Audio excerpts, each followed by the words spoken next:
Yo, what's up, ladies and gentlemen? We're here at 22 on Sloane. My name is Lebo from Matlazana Tech, and I'm here with Thapelo Marotholi. Yeah. Marotholi. I got it right. Sure. Who's the... So team lead, digital specialist at African Bank. African Bank. Thapelo, we're here today. Cool. At 22 on Sloane. Obviously, it's the African Bank GW Hackathon. Yeah. What is your guys' role here today? So we were lucky enough to get 22 on Sloane to help us host this GW hackathon to kind of celebrate the entrepreneurial spirit that we embody as well.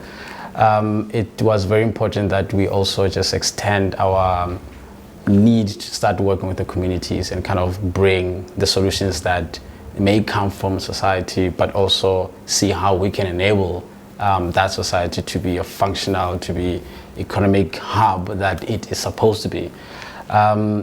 This is not the first time we work with 22 on Sloane. We were lucky enough again to actually host the Web 3.0 IT hackathon.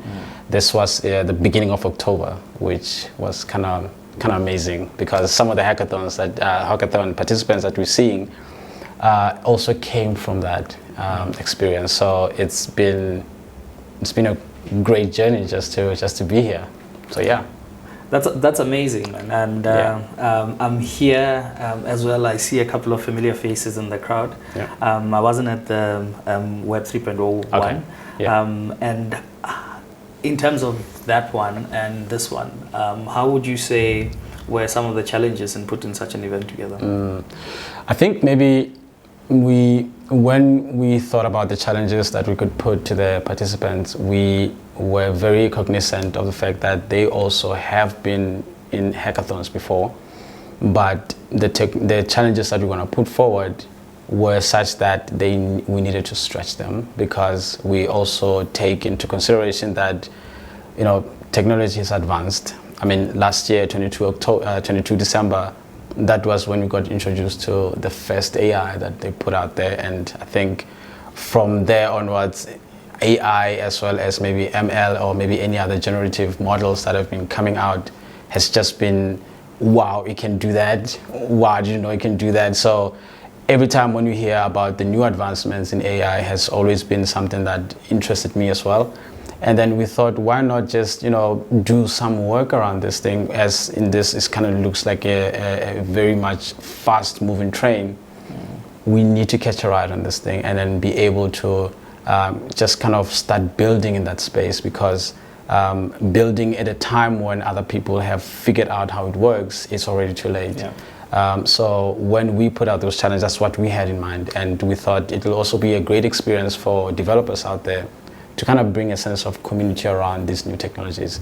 And yeah, they loved it. But then again, I think it was also part of the work that we were supposed to be doing at the end of that hackathon period, because we were also going to host an IT summit, which was our second IT summit. And as much as it was beautiful, it became a huge success because of the work that we did prior to the summit, especially with the hackathon. So 22 on Sloane also played a very big role in that, which we're always going to be grateful for. Yeah, that is amazing, and I like the fact that the hackathon is geared at startups and solving problems that corporates face. So in your from your perspective, what would be those problems that corporates and startups face that ideally would be solved in this hackathon? Yeah, I think it's very important, Level, to also just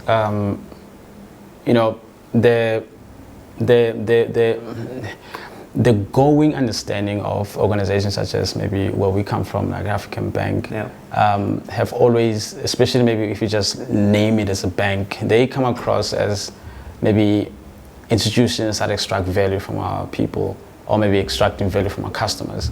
But we've kind of going through a rebrand, especially with the Accelerate 25. Our vision and mission is to also acknowledge that we are the bank for the people. And how we do that is in our role that we play, as well as acknowledging our role in society.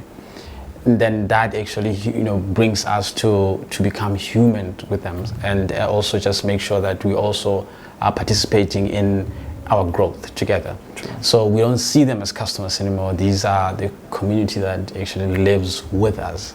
And we trying to take technology and kind of marry that with the work that we do. It's very important that we are intentional in that, in those intentions, and that's how we show up at work. And when we came up with the challenges, and you see some of them, not necessarily that they are maybe 100% technical, and then they're going to provide a value that is also maybe coming from the fintech space. We also just said, what are the ways that can enable such maybe advancements that can be made later on, and not to extract people, but to kind of give them financial literacy that they're going to need for the future of money. So it's very important that we play that role, especially at this time when everything is actually changing at a fast rate. So that's the thinking that we had when we started drawing up these challenges.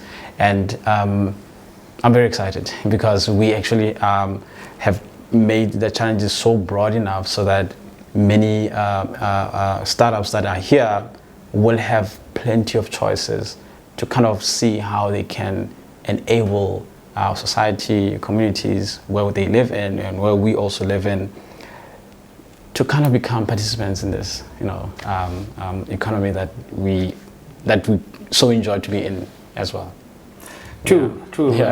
And I like how you sort of put it in context with the ethos of African Bank, and the problems that you guys are trying to solve, and you guys not viewing your customers as customers, but rather as part of the fabric. So I like that, and we are here today with those challenges that you sort of have given to the participants. There's prize money at the end of everything. I'm just wondering, what would be some of the, and maybe it might be an unfair question, but it's more a question to the judges. Sure. To say, what would you guys be looking for from people that would potentially stand out and be winners here? Well, that's a very good question. I think, just to be really biased there, is that all the challenges for me are crucial because again, we're looking at a society and we're trying to see, where can African Bank play a huge role in. From where I'm sitting, I got kids, okay? So from where I'm sitting, financial literacy is important, especially before they enter that financial stages where maybe they're gonna become part of society that is participating in the economy as well. So before they do that, somebody needs to come and play that role to say, this is what, financial literacy looks like, and it can be in a form of a gamification, because by doing that, we're actually not saying it feels like school. It's just gonna feel something that's organic, something they kind of grew up in. And some of the challenges that we had, I think we said we want to put, a community hub, and because that in itself will not only give that 2-year-old or that 5-year-old running around in the neighborhood to say, I've always known this brand to, play this role, because I've seen people walk in there and they will walk out with that financial literacy. I also want to, do that as well. But what about internet service providing? How do we get access to those financial markets? So we want to play that role in there. We want to play a role in having those kids, grow up with that financial literacy. So when they enter the market, they already are fully clothed, if you will, in financial literacy and knowing exactly what problems to solve in society. So your question, which is also still unfair,